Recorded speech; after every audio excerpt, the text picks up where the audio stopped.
Welcome back, guys. And today what we're going to be working on is one of my newest acquisitions, a 1946 1666. I just got this in from eBay. You've probably seen the unboxing video. I will put a link up there somewhere for it. But right now, what we're going to be dealing with is taking the shell off of this, inspecting it, and seeing what kind of a mess or non-mess, no issues we have.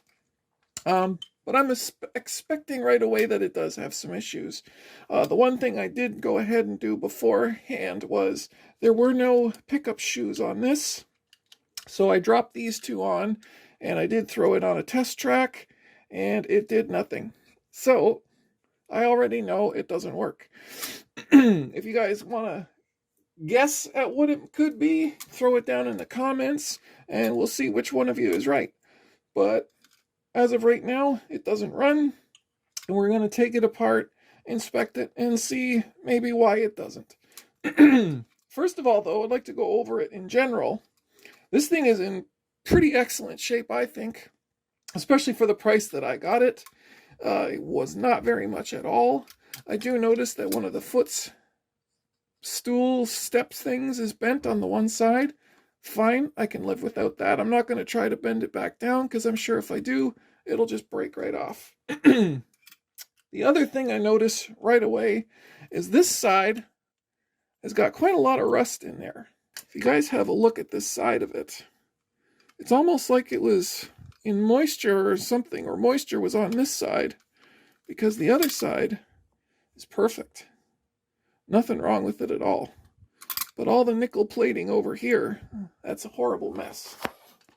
So we'll need to clean that up, which will address some of the question you guys had about what if my engine is rusty. So maybe we'll see exactly how rusty it is right the way through. I love this particular year model of this because it has this little bell detail that the later models don't have. It's kind of just molded or stuck in place there or something. It has the name tags or the number tags that are separate. I just love that little detail. It's just a fantastic looking locomotive in general. This one luckily has the 2 jewels still. They're in place. And like all the 1666s, this does not have a smoke unit. They never did. All right, so we're going to start taking this apart.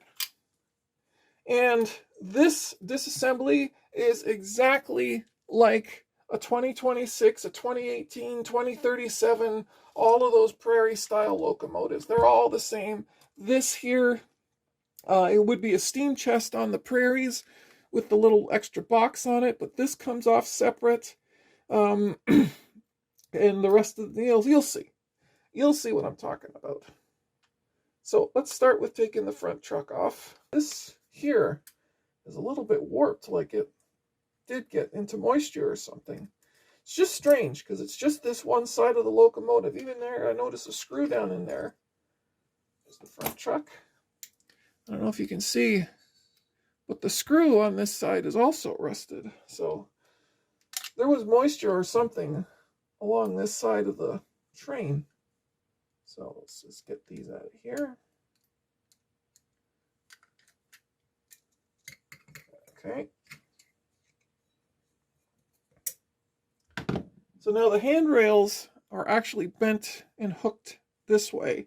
So I'm just going to get my pliers and I'm just going to reach in there and bend it out.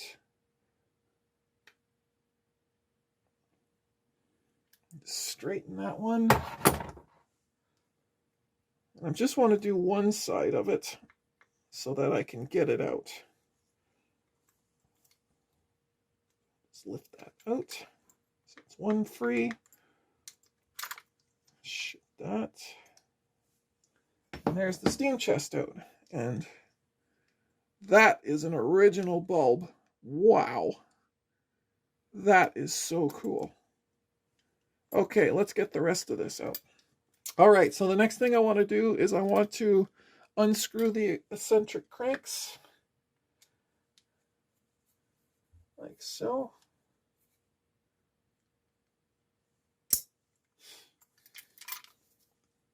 Take them out. And now take out the rear truck. So for this, to take this assembly out, you got to take the screw out of here from the back of the motor. And then there's two on a plate on either side. Once you get all those off, the assembly will come out. There we go. Don't let it run away. Now we can get to these two. Now, to get the motor out completely, I don't know if you can see it, but way down in there at the bottom, there's one single screw that goes right into the boiler casting. I don't know if I can bring my light in there. There it is there. Okay. That one can often get overlooked, and you'll be pulling and trying to wonder why this thing isn't coming out. But we don't want to lose our little collars here. We can take all of this off so we're not bending any of the arms. That's pretty dirty. That looked like it was welded with the rust. All right, let's get down in there, get that screw out. And it has a lock washer on it, so you want to be careful when you're taking it out that you don't drop that. Or at least originally it had a lock washer. Maybe yours doesn't anymore. Mine does. And there it is. Okay, so I'll just pull that out, drop that in, and there's our motor. So overall, it's not looking bad at all. It's nice and clean. The wires are all there. The armature looks pretty clean too. So, as with all of my trains, we're going to start with this plate cover. We're going to take this off and we're going to have a look at the armature. See what kind of condition it's in. Oh, and also, as you'll notice, no smoke unit. No smoke unit. Just as a 1666 should be. If yours does have a smoke unit, it was put in after by somebody else, which is also pretty cool. So we're going to take this cover plate off, brush plate, armature plate, whichever. Now the brushes on here have two long screws at the end, so if I was just to lift this up, they'd probably just pop right out. So I'm going to carefully, with the plate facing the bench, lift it out, and there they are. So they're not going to leapfrog out of there on me. And that armature, that looks nice. There is nothing wrong with that at all. But we'll still give it a little bit of a scrub with my green Scotch pads. We'll just buff that up a little bit. You don't even have to do too much to it. This thing does not look like it has very many hours on it at all. For a 46, this is incredible. In my opinion, anyway. Maybe you guys feel a little bit differently. So there is a little bit of rust, too, around the frame. So I'm going to scrub some of that off. Just to clean it up a little bit. Looks like it's taking some of the paint off with it, but whatever. I'd rather stop the rust. Or slow it down, at least. There we go. That's cleaned up. We'll have a look at the brush plate cover itself. It's in fantastic shape. Just get a little cloth and wipe it down. And this being in such good shape for a 46, I'm going to be very careful with all this wiring, because if it's still connected good, I want to keep it. I want to try to keep it. So I don't want to bend and twist and move it all too much and then have it break. I am going to get my Q-tip in there, and this being quite old and not knowing how long it sat, I am just going to go ahead and give it a shot of contact cleaner on the Q-tip. My rag over here.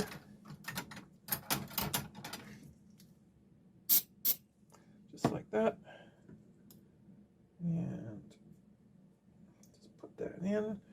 Now these ones are a little bit tighter than the later models. Let's put that in a point. Okay. That'll be clean. So what I'm going to do is I can just put a little bit of oil on this shaft.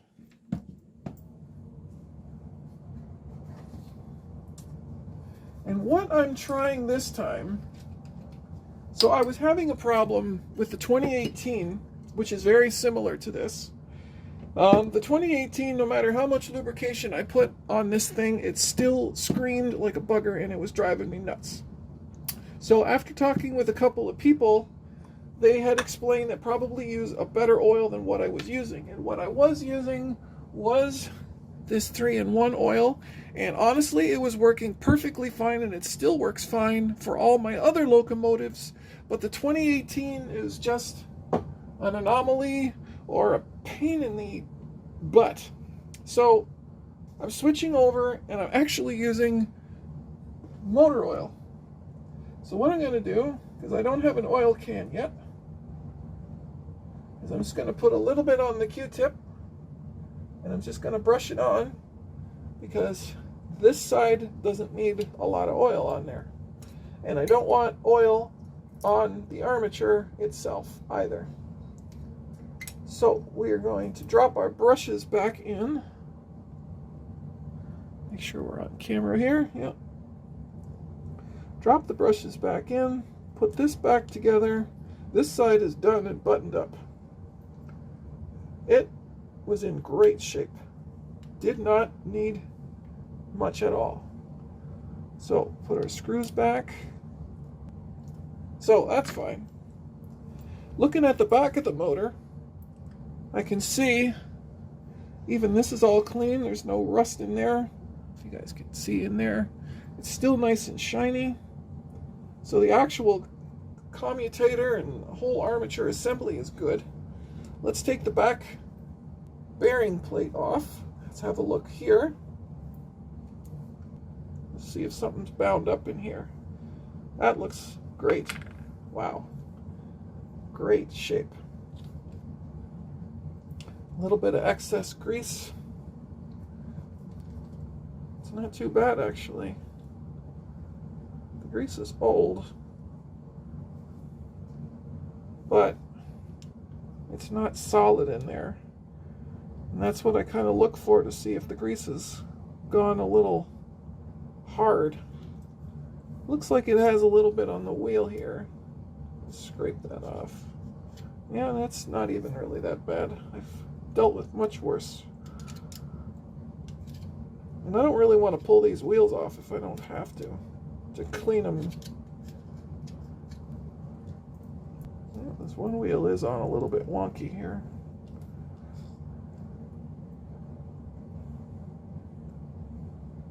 Maybe I'll try to pull the rear one off just to straighten it out a little bit.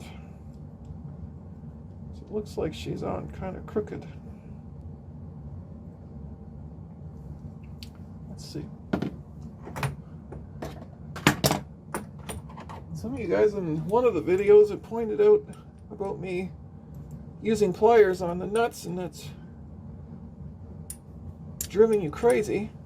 So I got my wrench, and then I use this wrench, and some of you guys don't like it because it's too big. So this is all I got. If you got something else that you want to send me, by all means, I'll accept that. No problem. So let's get the other side here.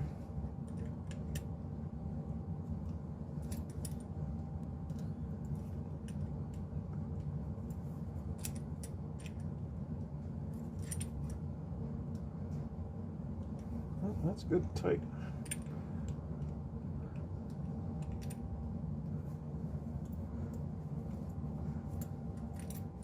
So, if I can get my 2 screwdrivers in there and lift that out, because once again, I don't think my homemade wheel puller is going to be thin enough for this. But the shaft size is much smaller. Yeah, no, it's not going to work. And get this under the wheel. One turns this way and the other turns this way. And that will lift. That was pretty easy. So there we go. And actually, while this is off now, I'm just going to use the flathead to scrape this excess grease off of here. Clean. Very good. Okay. Let's have a look at the grease that was under here. Clean some of this off while we've got it. And this wheel, or this gear rather, it's got some caked on sludge for sure.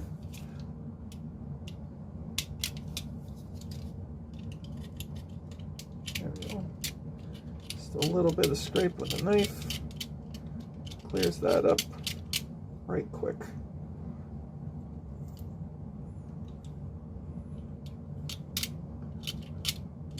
It's not a bad idea to do this.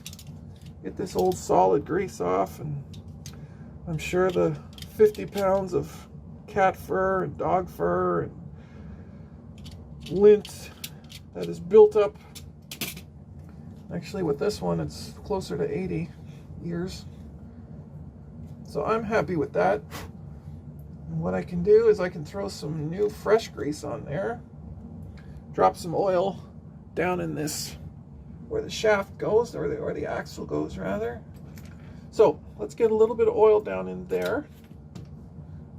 Again, I'm going to send some oil down on this Q-tip until I can get myself an oiling can, which I should hopefully pick up today at some point. But for now, we'll just use what we got. There. No problem. And I'll put a little shot of grease on there too while we're here. Get some fresh grease on it. Run this around.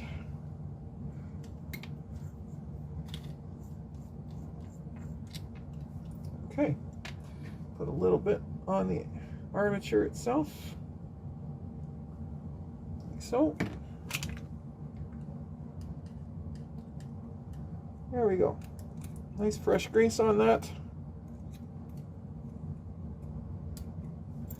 Now we will put the plate back on.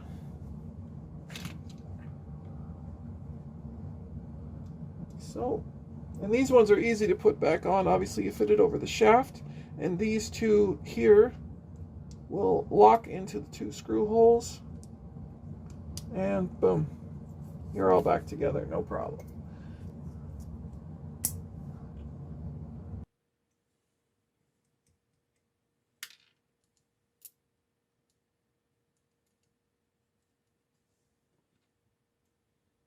Okay,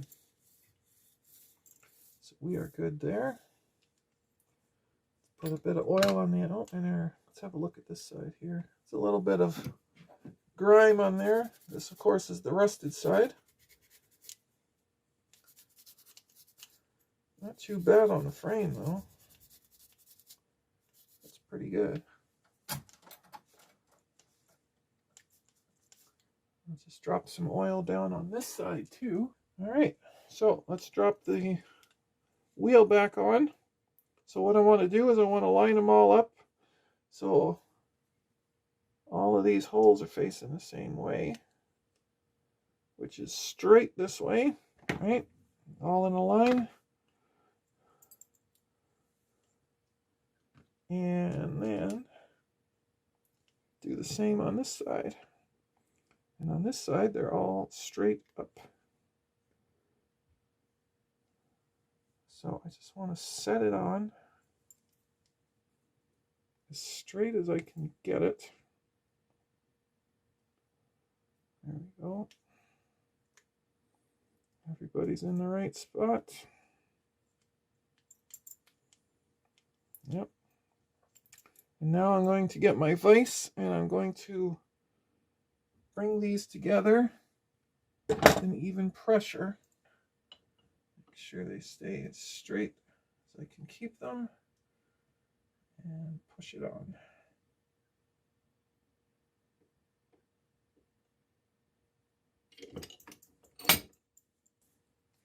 It's on better than it was before, but it's still kind of wonky. See if I can maybe press it back straight. There we go. So just by taking the vise and applying a little bit of pressure to one side of the wheel, I've actually brought it back quite good. It's still not perfect, but it's much better than what it was. So there's a trick maybe you guys can try. Or if the more seasoned guys have a better idea, put that in the comments. I would love to hear it. All right, so while we've got all this off, let's see if we can clean some of the rust on here. So what I'm going to use is my green pad again, and we'll just give it a bit of a scrub, hold the wheels tight, and it's already taking a lot of the surface stuff off just without anything on it at all. Give myself a fresh edge. Actually, I'm going to take this arm off too so I don't bend it. Probably should have done that in the beginning. I'm sure someone was yelling at me for that.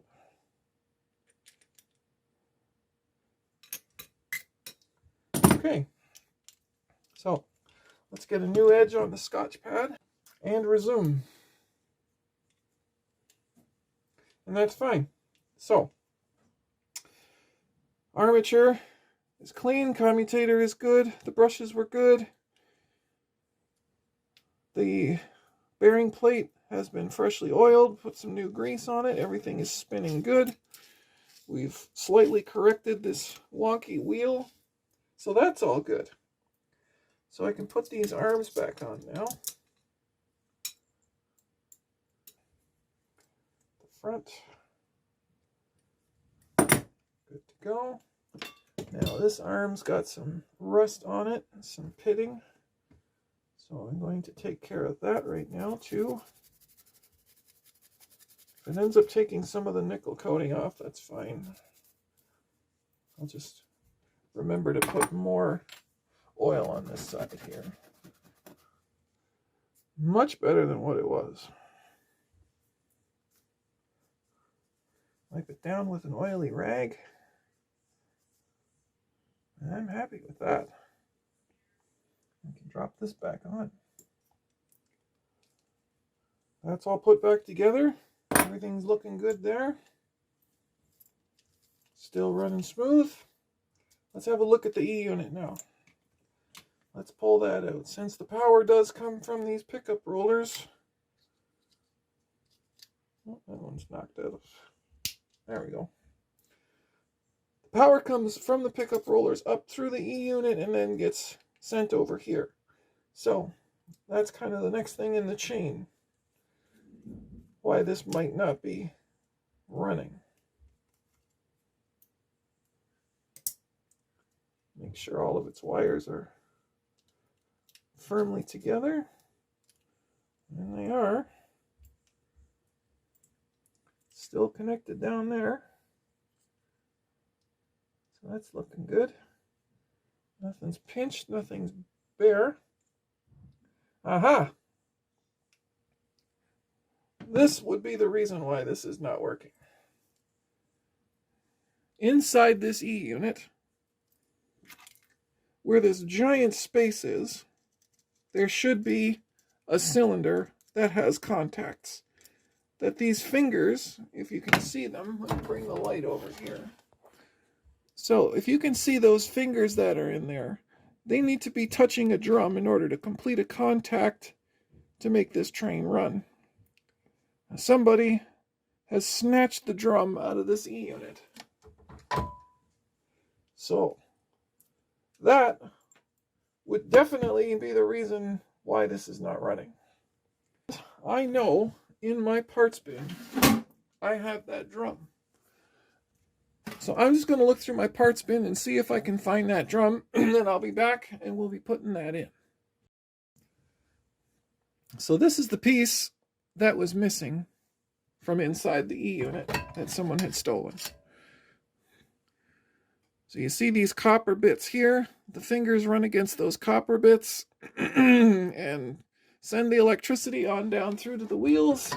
And when you do some directional changing stuff at the transformer, it does something to the E unit, and those fingers do whatever on this cylinder, and it makes the thing go backwards or forwards or neutral. So what we're going to do is we're just going to drop this cylinder back in here, and then we can send this on the test track as it is and see if it actually does anything, which would be pretty cool. So the way to get this apart, because this is all just press fit, that's all it is.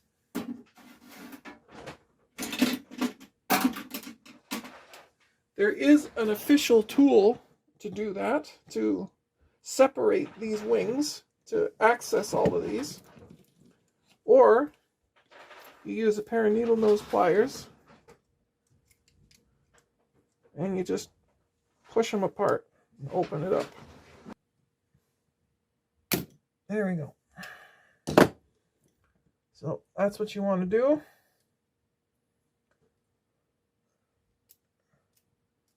And you can have a look at the fingers themselves. They're all in great shape too. This train does not have a lot of miles on it. I wonder why it was so cheap. So I'm just going to take my green Scotch pad. These are very delicate, these fingers. So I'm just taking the pad and I'm just brushing them basically over top of the fingers, just to give them a bit of a clean. And then we're going to drop the cylinder back in here. And it just sits in there like that.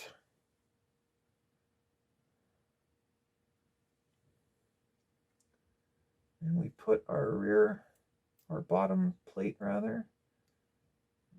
So this is where it gets tricky, putting it all back together, because you got to kind of hold a few pieces together and close it up at the same time. And that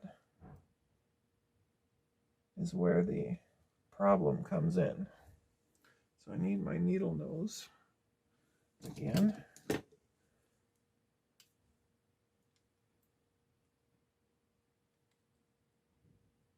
So, and the pawl is still in good position. I can get it out of the way for a moment to get it all set up properly. Like I said, there is a tool available. I don't have it. I just kind of suffer through this. There we go. And I'm getting fairly good at it.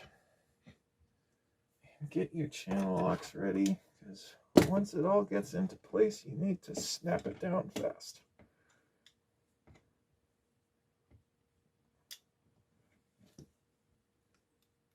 So I'm going to hold it all together like this.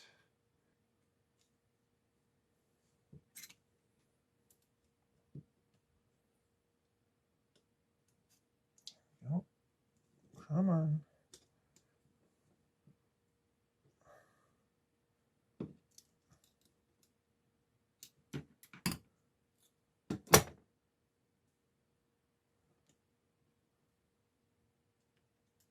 That's it. Well, now I'm really excited. Let's put the E unit back together, back in the chassis, and let's see if this locomotive will go. Okay, so I've got the transformer hooked up. We've got the motor on the track. Let's put some power to it and see what we got. Look at that. And the E unit works too.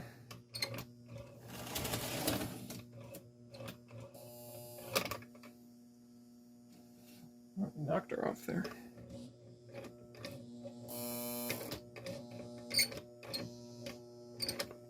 One of those shoes get knocked out. Yeah. So I'm going to have to check my box to see if I got the proper shoes for this. But there we go.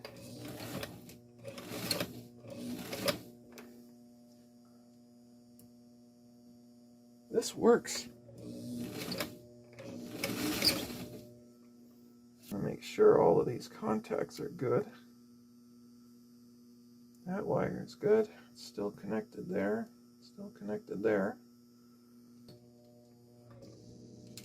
Oh, there we go. That's because it's...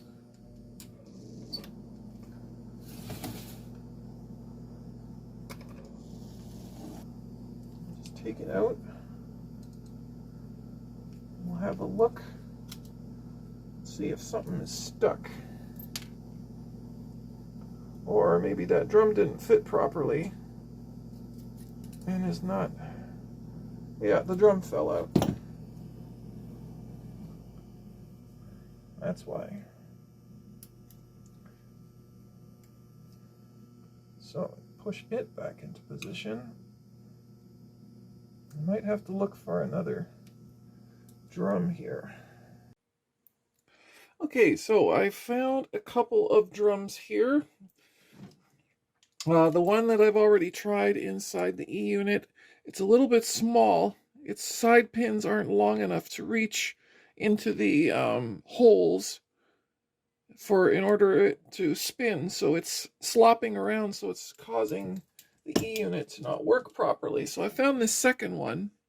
You can see its end pins they protrude quite a bit farther out than this other one did. So I'm thinking this one might work a little bit better, but what I'm going to do is I'm going to just kind of clean off some of the carbon on this cylinder and slip it in there and see if it fits. And if it does, I already know we have a working E unit and we are going to have a working 1666. I'll just pop that open. Again, you want to be careful not to wreck any of the fingers. And hopefully this cylinder will fit in much better. And as I've said before with the E units, it's a bit tricky getting them back together when you don't have the special tools, but you can do it with some patience and some time. I think I better get my pliers ready to squeeze this whole thing down when I get it set.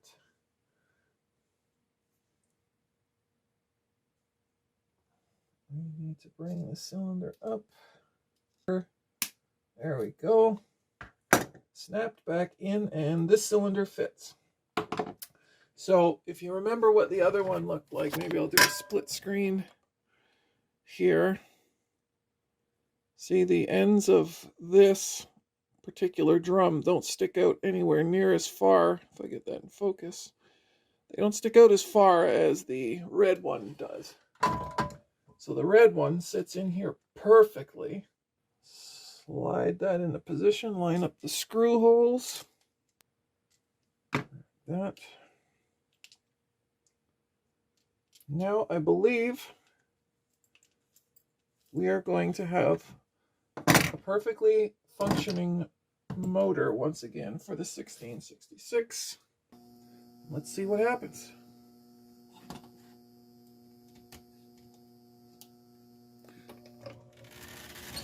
Forward, neutral, reverse, forward, neutral,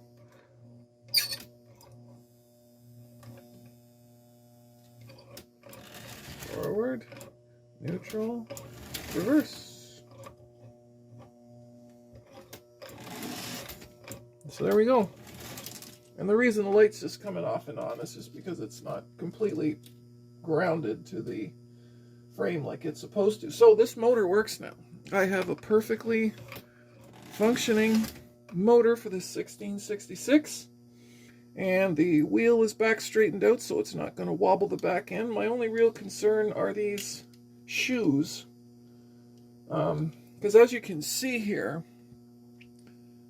this actual cover plate, or whatever you want to call it, it's pretty warped. It looks like it got some kind of moisture damage, and I think that's what's causing these feet not to sit properly. But anyways, that motor runs perfectly. So while I'm going to check the parts box first before I throw the whole locomotive back together, just to see if I can make a little bit of improvement with those shoes. So I'm going to go back into my parts bin and just kind of scrounge around and see what I can find.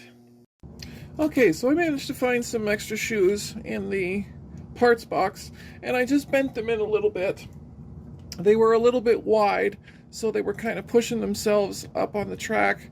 I brought them in a little bit closer, and they're in a little better shape, and they seem to work fine. They return, they spring back down. So well, they did. They'll work for now. I might try to replace this centerpiece. I don't really want to touch it right now because everything functions fine, and I'm happy with that. So what I'm going to do now is I'll put all my parts bag back, and we'll start putting the shell back together. I had been asked before in the comments section of one of the other videos about when a Lionel is too rusty. You know, and if you're finding them like this with a little bit of surface rust on them, that is not going to bother it at all.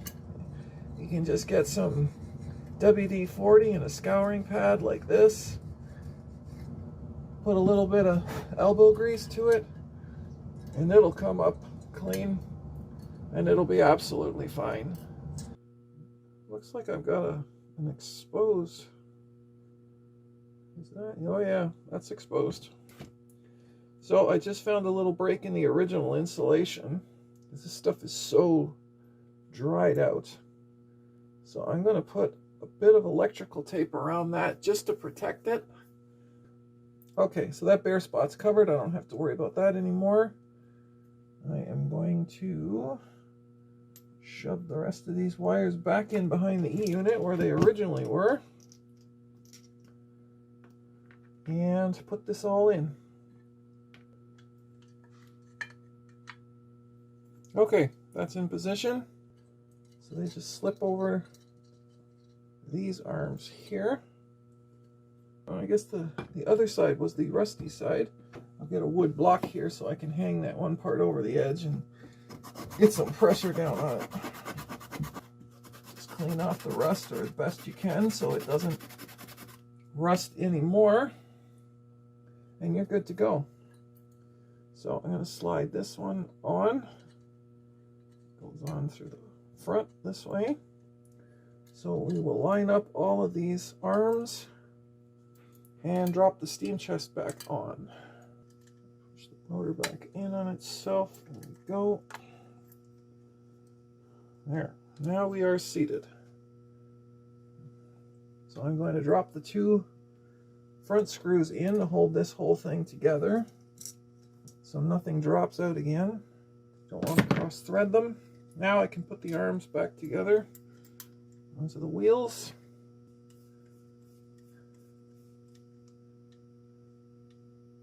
That's one side, to the other. All right, and there we go. That one's free on that side. That one's rolling free on that side.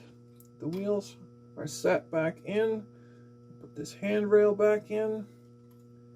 And I want to bend it back around so that it doesn't pop out again. Okay, so now I am going to put the front truck assembly back together. Putting this bulb in carefully so I don't break the wire. So it's got to sit in like so. So I put the front trucks back on. They're all tightened. Like so. Now it's time to put the rear trucks on. And these ones, they're a little bit messed up. someone has hooked these up with some copper wiring, because I'm assuming these drop out. Now I'm going to look in the Greenberg book. I'm going to look in the Greenberg book and see if there's a part missing or something that should be there. So here is my later model 1666. As you can see, this has the stamped number on the back, whereas this one has the plate. This one has the more detailed bell. This one's got the molded one sitting on there.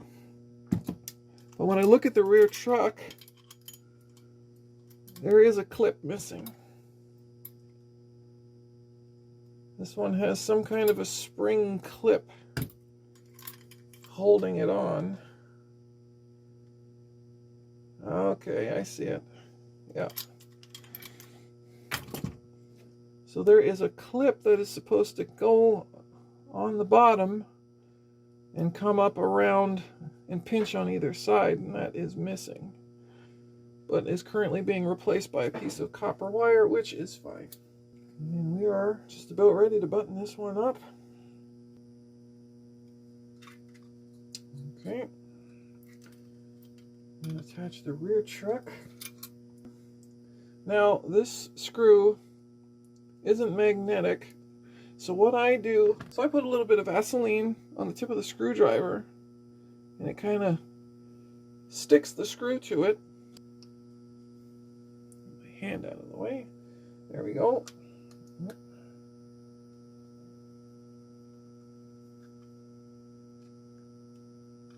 It gives you a little bit of time to get it in place. It's tightened down. You can wipe off that little excess there. Okay, so that's it. She's all put back together. Now we've got a working E unit. We've got a working headlamp.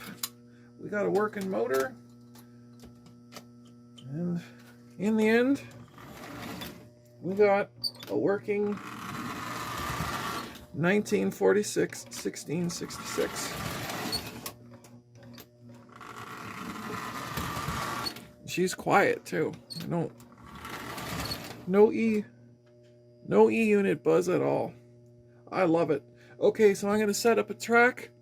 And actually, before I do that, while I've got the two of them here, I can show some interesting differences between the early model and the later model of these two, because there are quite a few other than just the bell. So I'm going to bring the light down a little bit closer here. So as I've already pointed out, this is the 1946, so it has a much more detailed bell on it. Okay, that's the dead giveaway right away. The drawbar on the back is a little bit different. The way the rear truck mounts into the body is completely different. So this has this plate here that you saw me putting in, whereas the later version does not have that. It's just screwed right to the body, and so is the drawbar. One of the other differences that I noticed is actually this dome up on top. So the 1946 version has those two bumps in it, okay? And the later one, they've been sanded off. The other difference is this dome here on the 1946 model is a little bit more rounded on the edges, whereas this one is a little more squared off. So just a few little differences, nothing major. Other than that, they still come apart the same. They're, still the same pullers. Neither one of them have magnet traction. Neither one of them ever came with a smoke unit. So all of that stuff still stays the same. Just the slight little details, but I'm glad both of them have this running gear setup, because that's what I really like about these engines, is just the extra little detail in the running gear. Okay, so having said all of that, it's time to throw the 1946 on the track and send her around and see what we got. Okay, so I got the 1666 set up on the track, and I got him set up with a nice little whistle tender here. I got some cars. Just Look up over here. I've got a nice yard set up for him to get into. So we are going to give him some power, send him around the tracks, and see how well he runs.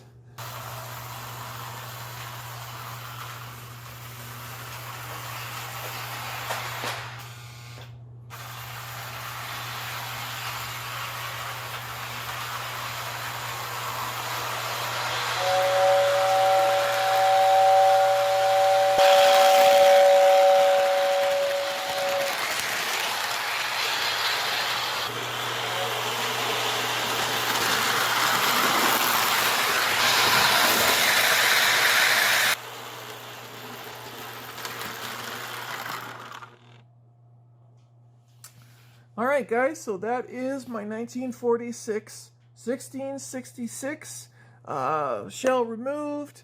Checked the brushes, checked the armature, repaired the E-unit, replaced that cylinder in the E-unit, cleaned him up, and he runs great around the track and is a great puller. So I'm very happy with this. I hope these guys found this helpful or useful or even just entertaining. Thanks again for watching. Please don't forget to hit the subscribe and the notification button, and we'll see you on the next video. Bye for now.